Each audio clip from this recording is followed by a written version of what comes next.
Добър ден на сите. Good day to everyone. First of all, I would like to give a very warm welcome and a very big round of applause to our Prime Minister and President of ВМРО-ДПМН, Mr. Christian Mickoski.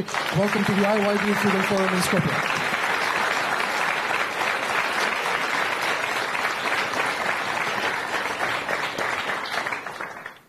Now, as hosts, I would also like, from an official capacity, to give a very warm welcome to all the delegates who have traveled from all over the world to be here at this very important event, and a big round of applause for them for coming here. Welcome.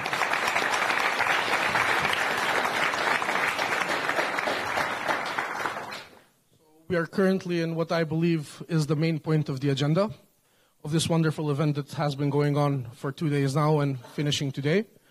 And I'm honored that today I'm sharing the stage and moderating with the Prime Minister and President of ВМРО-ДПМН, Mr. Christian Mickoski, Ms. Eva Dohalova, Chairman of IYDU, Mr. Daniel Brown, Local Director of the CAS Office, and Mr. Sergei Popov, President of the Youth Forces Union of ВМРО-ДПМН.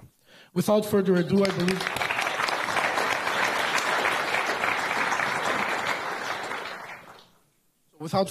I believe that we have many interesting speakers today, and I would like to immediately get into the meat of the discussion. And I will start first off with Sergei, who I would like to ask, as President of the Youth Forces Union of ВМРО-ДПМН, how do you see our role in helping young people navigate today's challenges and in preparing the next generations in the country? Thank you, Todor. Respected Prime Minister and leader of ВМРО-ДПМН, Mr. Christian Mickoski, distinguished guests, dear friends. Today, on behalf of the Youth Forces Union of ВМРО-ДПМН, it is an honor to speak in this panel on current local and global affairs and to focus on what matters most to us, how change is felt in the everyday life of young people in our country. Our message is simple: when youth has a seat at the table, hope returns nationally.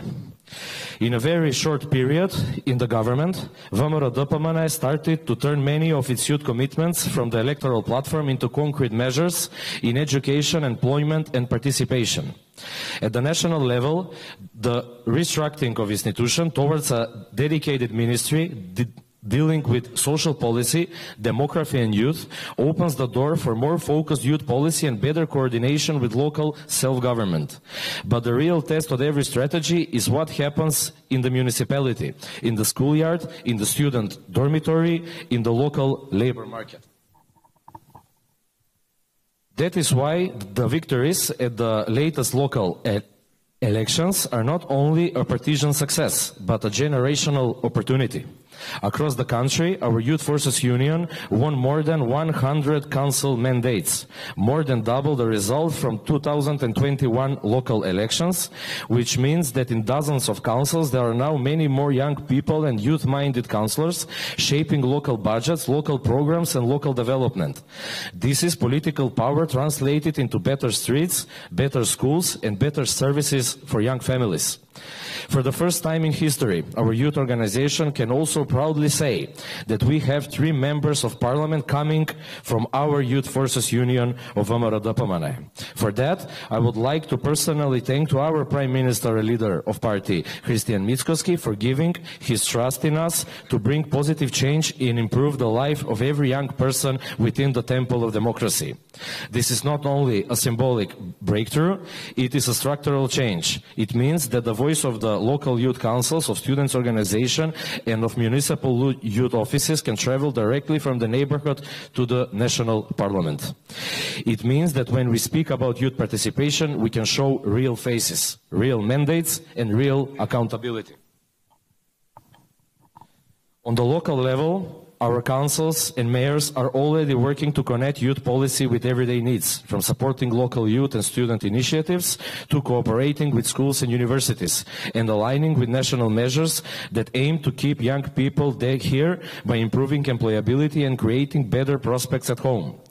Through these local bodies, young people have more channels to influence decisions in education, culture, sports and entrepreneurship, in line with the broader national youth strategy and the European Youth Agenda. Additionally, our government implemented concrete support measures that truly make a difference.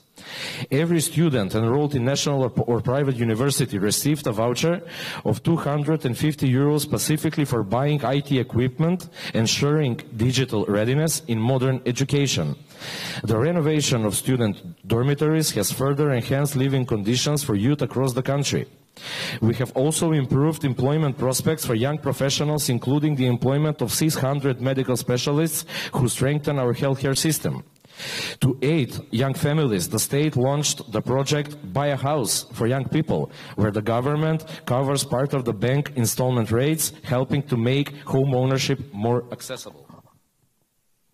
In addition, our project Young Farmer initiative supports youth in agriculture by awarding 10,000 euros to anyone who establishes an agricultural business, promoting rural development and the retention of young people in the countryside. As youth, we do not only want to comment on global affairs, we want to prove that in Macedonia, responsible local governance can be the answer to global uncertainty.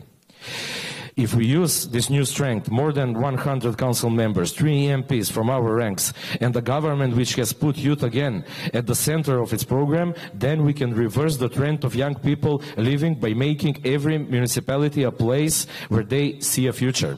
Our generation is ready to take that responsibility, together with our partners in the government, with our mayors and councillors, and with other 3 MPs. We will push for a Macedonia in which every young person feels that politics works for them, not only in Brussels, but first in their own streets, their own school, and their own council hall. Thank you for your attention.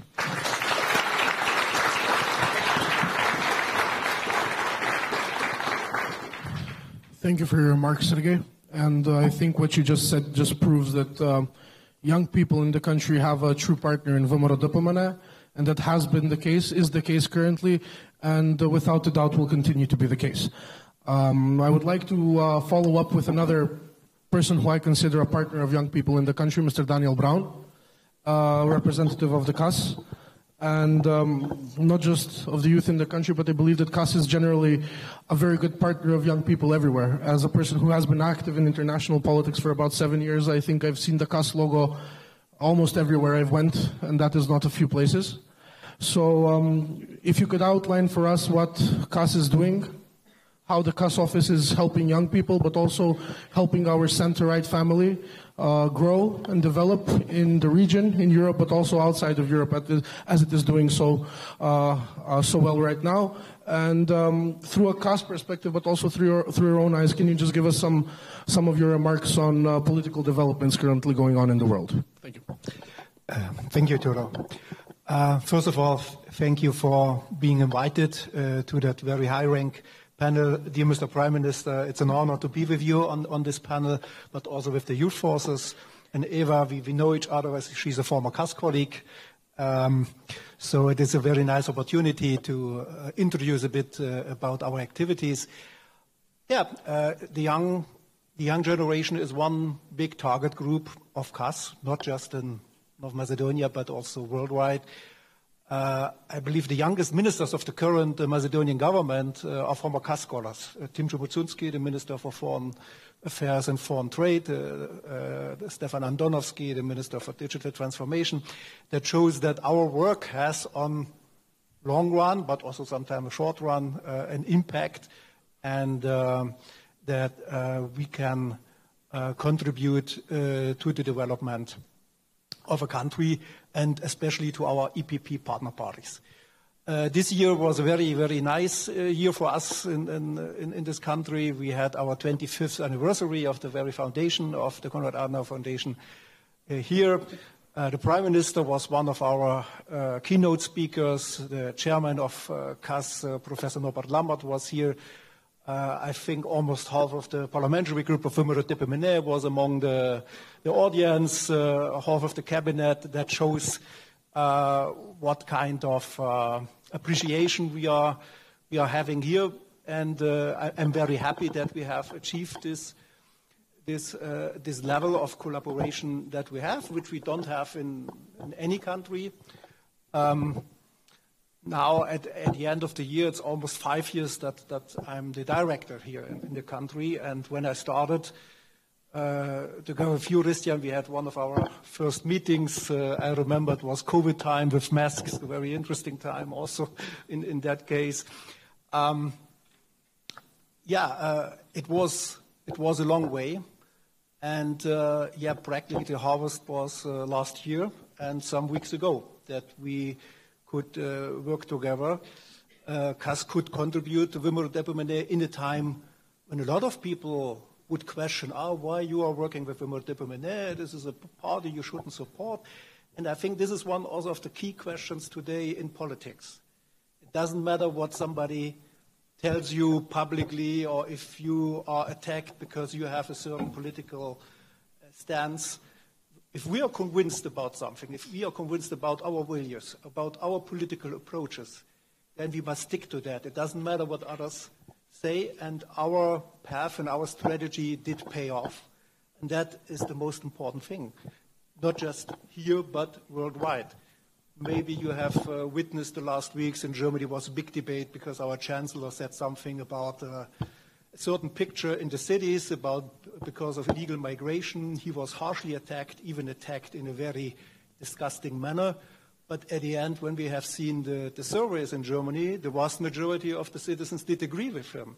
It doesn't matter what the media did report or if we have worked incidents.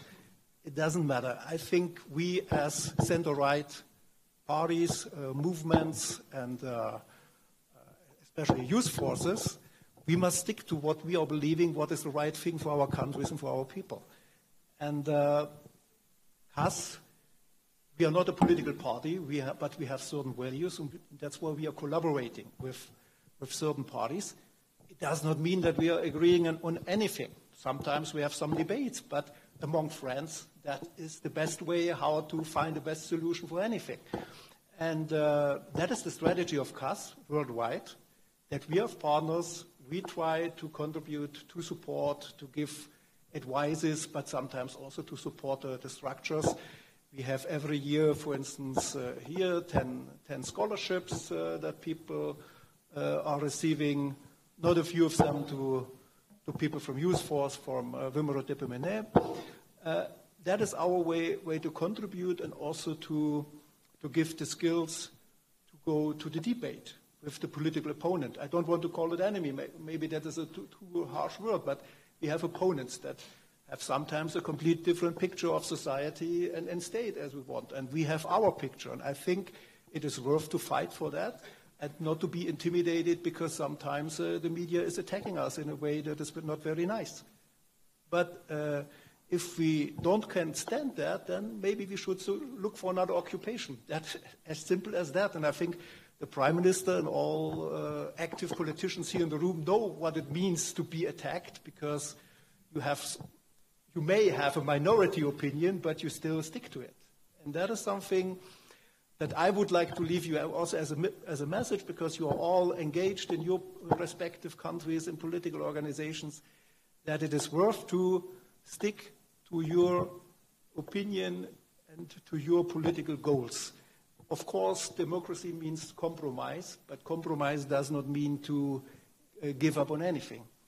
And we have a very polarized political climate worldwide, especially in Europe. You can go to Germany, you can go to Austria. I think there's not a big difference. In all major countries, we witness now a situation that a decent debate sometimes is impossible.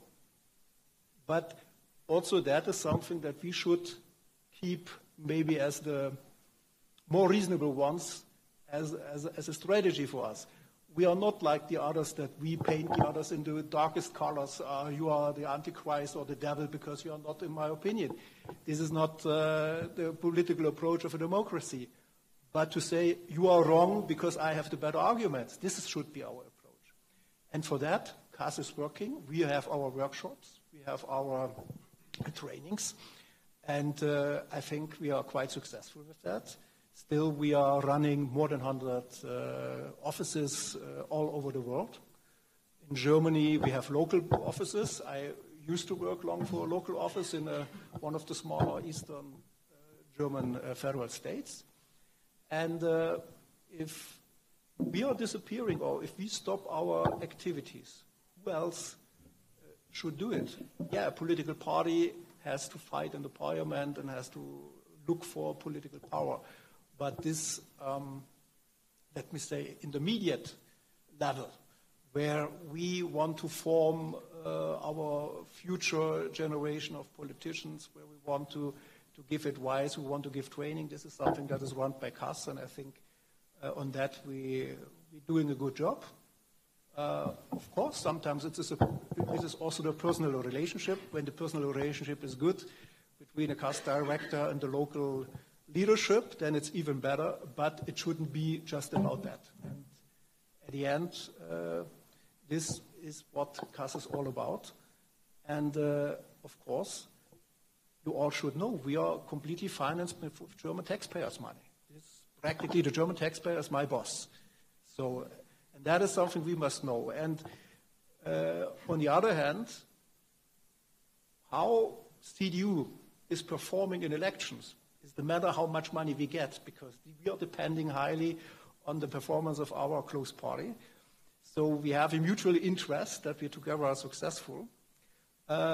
But we shouldn't be shy to say we have a biased approach.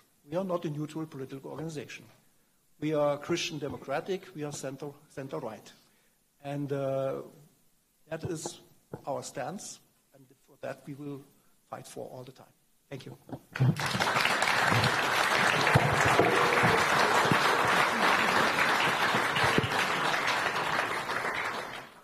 Thank you, Daniel.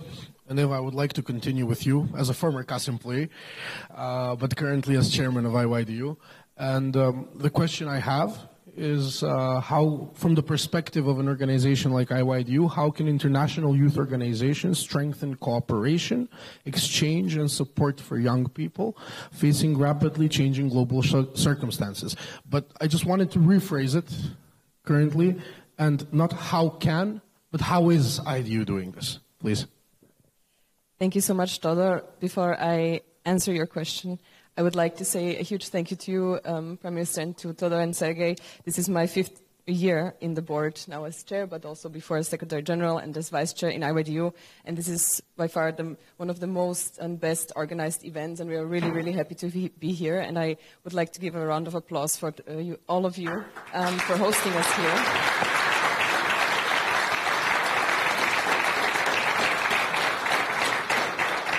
So for many of you, maybe IYDU is not so familiar because I think we've never hosted an event here. So allow me to say just a bit of some words what it is. So we have over 100 member organizations in around 80 countries. We've been founded in 1981. Fun fact, even 2 years before the IDU, our mother organization.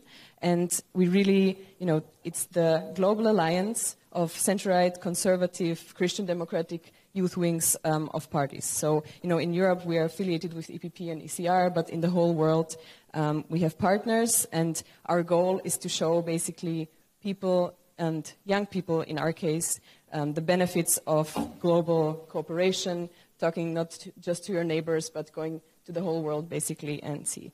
I would like to answer one point that I forgot also. We heard yesterday about Damian, he gave a good presentation about the youth forces, and I was so impressed that, you have 3 MPs in the parliament, and also I think you mentioned 80% of the local, councillors and people active in local politics have their background in the youth forces, which is also very impressive, and we don't see this all around the world like this. So the first thing we really do and we really want to strengthen is the knowledge transfer, and this means that we don't just exchange with ministers and politicians like we do here, but we also do workshops on, for example, campaigning. We exchange our views on different policies, a common enemy in some cases. We have Nara here who's from Ukraine, and also Nicholas was from Georgia. We heard yesterday at a really interesting panel, what we face right now in this world, and also that the youth is affected by this, but not just affected, but very active in fighting against all these dangers that are, in this world. So the second one is the global network that we have. I mentioned around 100 members in 80 countries, which, when you know these people like we are here, the distance becomes so small. For me, I have daily, it's such an amazing thing to have daily South America, etc. And what we try to do to show this perspective to everyone who joins these events. So we really want to show that, okay, as I said yesterday also in my speech, so this freedom and this democracy, it's not given. It's not something that, we fought for it for a long time, but we have a lot of people in, let's say, Africa and South America who daily, fight for these things. And I have really great memories about, people telling me, wow, how far you've come in Europe to be able at least, even to say what you think without going to jail. And I don't have to go, to Africa for this, but, Nicholas, he knows day to day how it is to not be able to say what you think. And I also want to underline what I was saying with Kaz. So he already mentioned I worked for 4 years in the Kaz office in Vienna, and this is a time that shaped me really dearly. So thank you.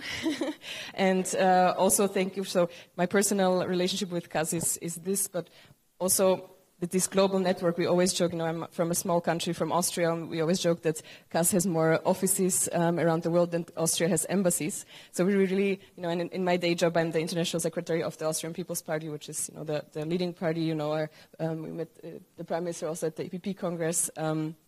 Stocker, but Kaz for me means also, on random cases when I get emails from, let's say, the Philippines, and somebody says, oh, we would like to join IYDU, I have no chance but to call the Kaz office there to see if who these people are, and if they would even, fit to us. So this is my 2 points, and the final point is I always like to, address IYDU also as the biggest friendship group in the world, because we might have the same challenges, but we come from different backgrounds, but in the end, we can just exchange and learn from each other and don't invent everything new. But thank you.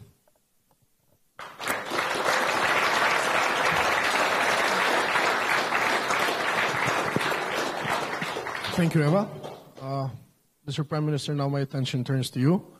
And once again, I would like to thank you for being here and taking time out of your busy schedule. So when seeing the room full of young people, I think one of the main points we want to hear about you is how do you view the role of youth, and from a bottom to top level. Let's start with the party, the country, the region, and Europe in a wider sense, the world in general. But then also, you have been leader, head of government for the past 1.5 years, and rather than being a passive bystander, you have taken a role of an active stakeholder. And I believe that the position that our government has had in global issues has been more and more influential in the past 1.5 years. Rather than nodding in processes, we're actively taking part. And apart from youth engagement and youth challenges, we would also like to hear your positions on current global affairs, and what do you think are the perspectives moving forward? Thank you, Todor, for this nice introduction. I wish you very welcome in Skopje to all of you. I heard that you had very sincere and very productive debates during the past days, and hopefully also today you will have a very productive debates. And some messages that I heard today from this debate are something that is very, very important, and something which is a core of our party politics.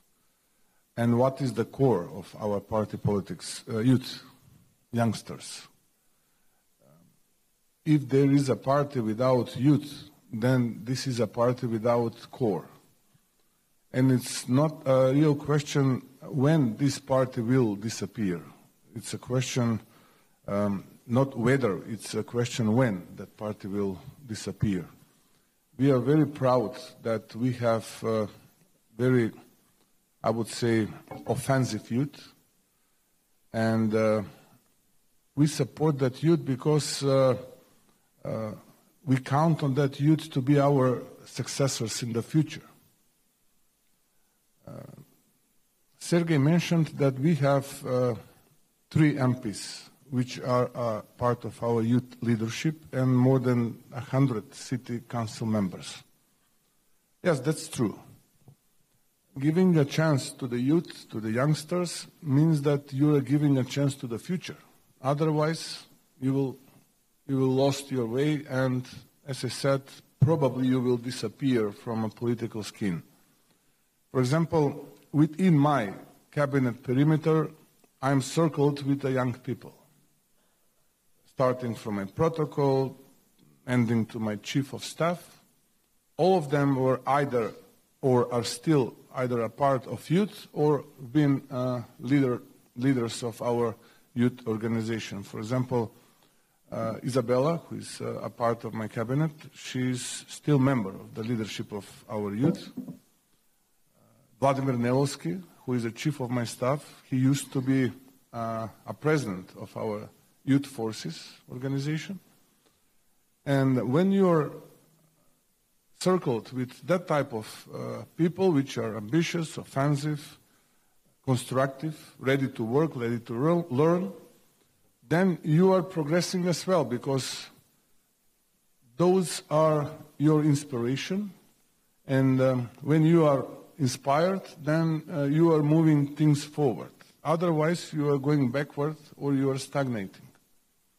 That's why when I was thinking what I should say today, my first message was, and my appeal to all of you, because one day you will become leaders, senior leaders of your parties, create youth.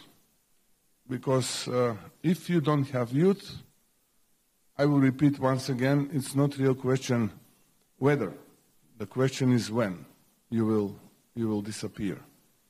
That's why develop and give a chance to your successors. Second thing that I would like to say today as a message is from the boots of a professor, because in my previous life I used to be a university professor. I mean, I'm still, but now I'm temporary in politics. I'm not a political animal like most of my colleagues from all over the Europe and the world. I used to be a university professor, and I must say that last years of my job were full of disappointments, my personal disappointments. You will ask me why. Due to the reason that a lot of my students, when they finished with the university education, decided to leave the country, to depart from the country, to move abroad, without clear idea where to go and what to do. I'm teaching mechatronics, which is maybe not a big deal, but it's a bit of synergy between mechanical, electrical engineering, and computer programming.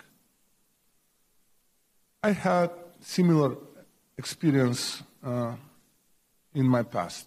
For example, when I was in Italy for my master, in parallel, I prepared my master and I worked in one boutique in a beautiful province called Umbria. When I finished, then I came back home.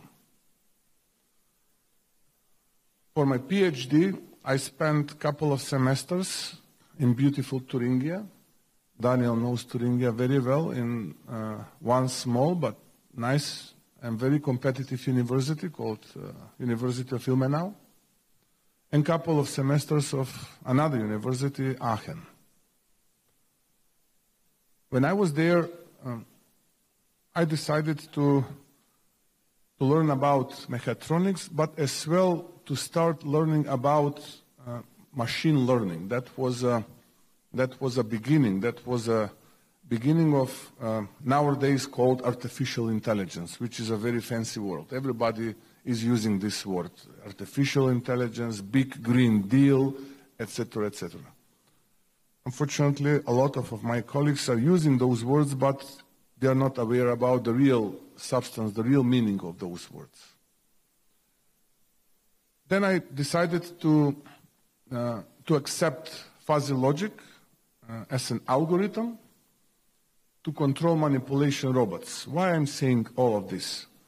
Because that was something new, not only for me. That was something new for my professor, Torsten Bertram. That was something new for humanity. 20 and some years afterwards, it's a fancy word. When you are beginning something, you don't expect miracles. Miracles are not possible. If you believe in miracles, then you will be not able to convey reality. You will be not able to live reality. That's why sometimes somebody around you creates a perception of things which are not doable and which are not real. What you are watching on Instagram, what you are watching on TikTok is not the reality.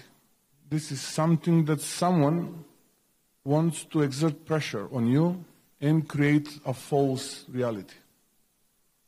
Then, young people from my country in the past, I hope that this is not anymore an option for the current youngsters, watching all of those videos and reels, filling their travel equipment, suitcases, and they are deciding to depart from the country to go somewhere with unknown or with uncertain future. Years will pass by, and when you will see yourself in the mirror, then you will ask yourself what you've done. Whether you will be able to answer on that question, I'm not sure, because probably you will not have an appropriate answer on that question. Therefore, natural life of developing things is something which is essential, especially for the center-right leaning political parties. We must foresee and we must create a good plan, step by step, how to shape our future. Again, I will recall on something what I've said, miracles are not possible. If someone is conveying miracles, then he is lying to you. This is not possible. Don't believe in miracles. Third thing that I would like to convey as a message today is save your dignity. Don't be double-faced. Unfortunately, you will be circled with a lot of people who are double-faced. But if you are not double-faced, then you have your dignity, which is the best thing of your character that you can have. And this is something which is very important, not only for your future, but as well for the families that will be a part of your lives. And this is the fourth message that I would like to convey today. Maybe someone will challenge my message, maybe someone will judge me, what I will say now, but family is the most important element in your lives. Children, a lot of children.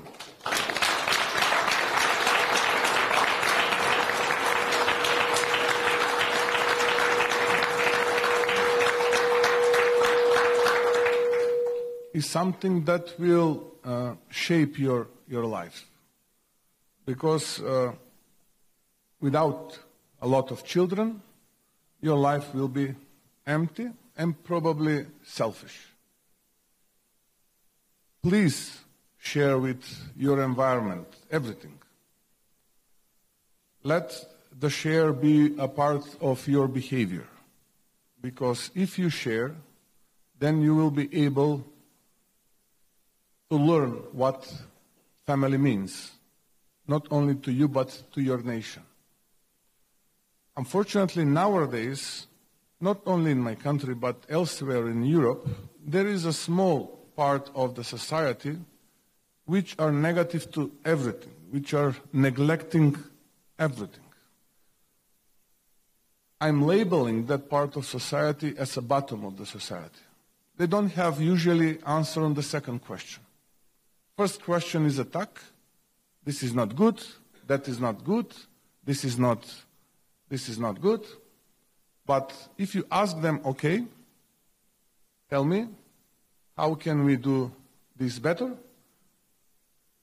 Then the answer will be, this is not my job, this is your job.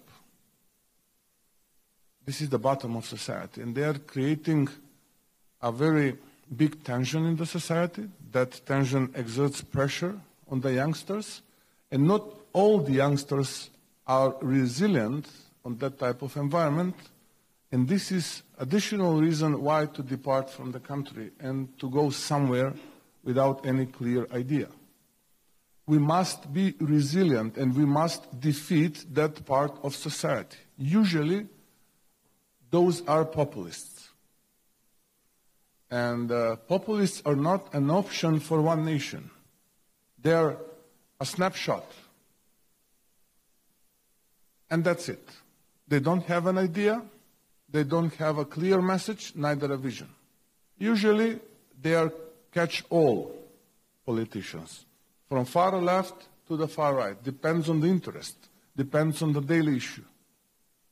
And that's why they are anti-mainstream, and that's why they are creating that type of environment to believe what they are saying. But if you dive into the substance of their, I would say, very simple messages, then you will be able to see that they are empty messages. And that's why conservatism and right from the central leaning is something which is a future. And I do believe that you all which are here believe that right from the center, political behavior and conservatism is a future of European continent, but I'm talking about humanity in general as well. If one nation is not working hard, especially small number as mine, Macedonian nation, is not working hard with the devotion, with the focus, and with the clear milestone where we will be 50, 100 years from now, that nation will disappear. And this is something, what is the real problem of this generation and your generation as well. Because if we underestimate challenges that will occur 50, 100 years from now, then we are not visionaries. We are not right from the center politicians. We are daily politicians and we are populists. Therefore, my last message will be fight and think on the things that will shape humanity and future of your nation. Otherwise, you will lose yourself and you will become a daily politicians. And I don't believe that this is your ambition, neither your idea, not for this organization, but general for the future of European continent and for the future of humanity overall. Therefore, Todor, I tried to be as short as possible to convey on a short way long stories. I wish you, to all of you, very fruitful and very successful event today, and joyful night. Probably night is more adequate than day. Sergey, what do you think about this? You agree. Indeed that you will agree. Super. Let's work together and let's have a successful event. Thank you for the attention.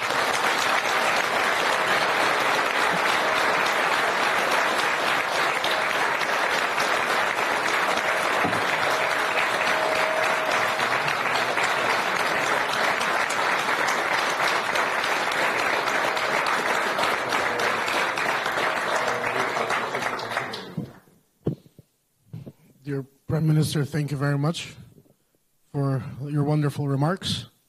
And I believe with that, it's a good note to close this panel discussion and go towards our break. On a practical note, I would invite IYDU people, delegates, to come up to the scene so we can have the family photo that we have on the agenda. And thank you very much once again to all the speakers. And we're looking forward to completing off the day in a successful manner. Thank you.